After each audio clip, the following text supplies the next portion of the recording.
Fair warning. Fair freaking warning. This anime is not good for your health. It really isn't. If you like seeing the good guys win, if you like seeing justice, this is not the anime you want to watch. It really isn't. So, fair warning. Of course, you're here because I'm a spoiler kind of dude.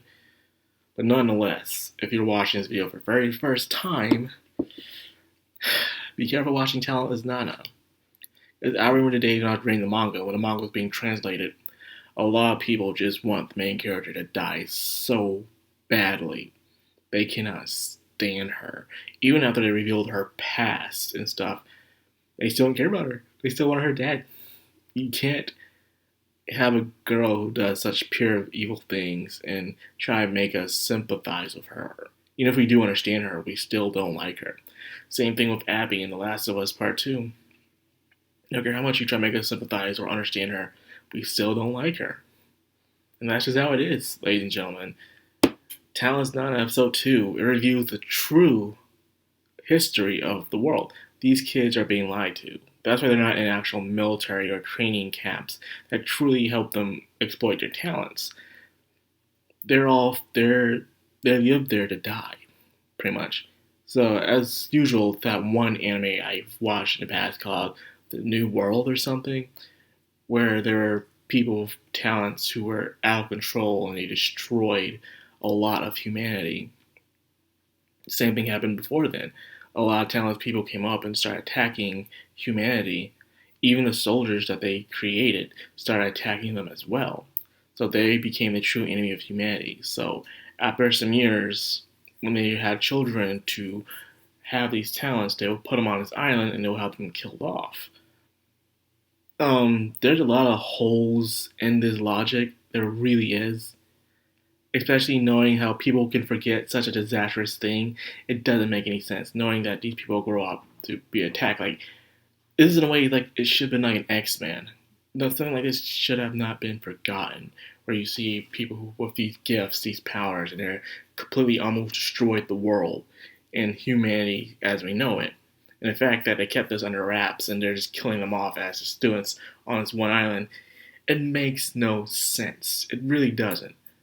It would be more realistic if the parents gave birth to these people. One, they fear the child, or two, they're trying to hide the child from society. That would make more sense than these parents knowing what these kids are, just all of a sudden agreeing for these kids to have these kind of things. The past is not forgotten. But then again, maybe they somehow, even within a decade, people still remember stuff that happens like 400 years ago if you do your research in history. So the fact that they would forget what happened just a couple of decades ago makes no sense in my opinion. So like I said, this series have a lot of holes in them.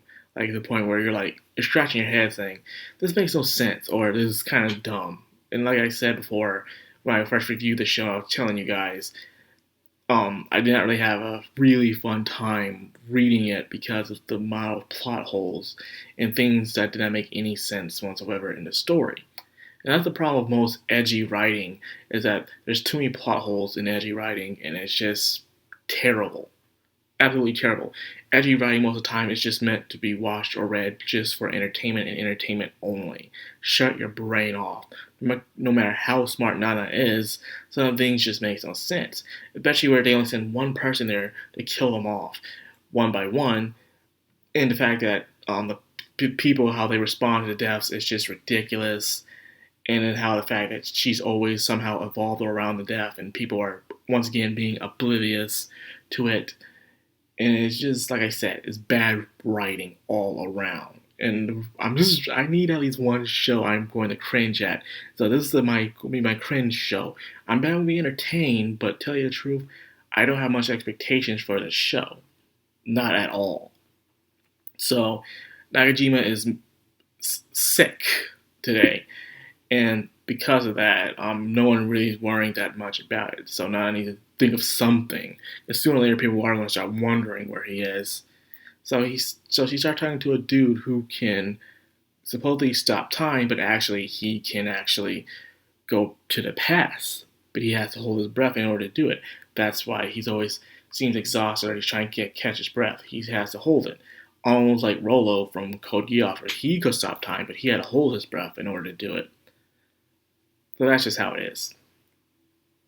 That being said, well, not hold his breath, hold his breath, more like his heart stopped or something, and he only stopped his heart for like 10 seconds, I believe. It was 10 seconds? Yeah, it was 10 seconds. Anyways, we meet the true hero of the story. He is the antagonist, but he is not the villain. And that's Kyoya. Kyoya, it seems like a dude who's very distant, off compared to Nana, where Nana's very. The chilling truth, Nana's carrying herself is flawed. The fact that she's always happy and smiling, even in a dangerous and terrible situation, how she's always positive, the way she's acting, it makes no sense once again, especially in certain ways she talks, or she's always nosy and everything. Someone's gonna get bothered by her, Her character, once again, is flawed. And she's the cutesy girl. It makes no sense, especially how she's not worried about Nakajima or anything like that.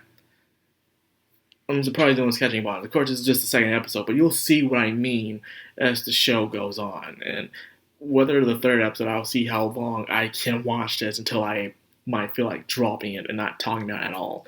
Even if I drop it, I'll still probably watch it. But be honest with you, the only reason why I watch this show is for Kyoya. Kyoya is a dude who can get under Nana's skin. He keeps things to himself. He asking questions, but he doesn't come off too strong, which I do like about this character. That's really the reason why I'm going to like watching this show. How she got the dude who can go back in time. The dude was kind of standoffish and arrogant, but he wasn't a bad dude. He really did want to do good for the world. And he just needed some growing up. And the fact that he just wanted to kill these people instead of learning to teach them. But once again, these parents agreed to have their children over to this island. They're not going to wonder how these children just die and give an excuse, any enemy of humanity. But the people there don't know anything about it. It makes no sense. Once again, there's too many plot holes in this show. And we're only on episode 2. How can you have that many plot holes in your show, man? It's just... you didn't really think when you wrote this. You had a good idea, but you didn't write anything structure around it so it will be stabled. And that is the problem with this show. Of course, some people are going to notice, but most people are going to look over it and not really pay attention to it because it's entertaining as hell. Just like Future Diary. I remember when I first watched Future Diary and I really enjoyed it, but I wouldn't think about all the plot holes until I really thought about it later on. Like, yeah, that was pretty dumb. You really thought about it. Same thing with Bleach. I thought Bleach was entertaining, but then I really thought about it and I thought, yeah, this is pretty dumb. I'm sorry I'm saying that Bleach was pretty dumb when we really thought about it. A lot of these shows, these shonen shows or anything like that, don't have a lot of thought about them with the world. Naruto did, One Piece did, even Shaman King, I guess, yeah. In Fairy Tail, even though Fairy Tail has plot holes when it comes to its battles. Anyways, Talon's Nana. The question is, how far can she go? Can she really send her there? I was thinking, why not nuke these people? Only because the parents sent them there to help them train, to help out humanity. But then again, if these people keep dying on this island by the enemy of humanity, wouldn't it make more sense for them to, like, say, get them off the island? If they're there, it makes no sense. Especially no one haven't seen an enemy of humanity as well. It's, like I said, there's too many plot holes in this show. It's not good. It really isn't. So, I'll see how long I can last watching this. I want to see what people truly think about the show going on ahead and see whether or not it's good. It's just how I feel. So that's all I got for this video. I hope you guys enjoyed it. I tried. So anyways, if you like my content and you love what I do, like, comment, subscribe, and of course hit that bell icon. This has the background on anime. Signing out.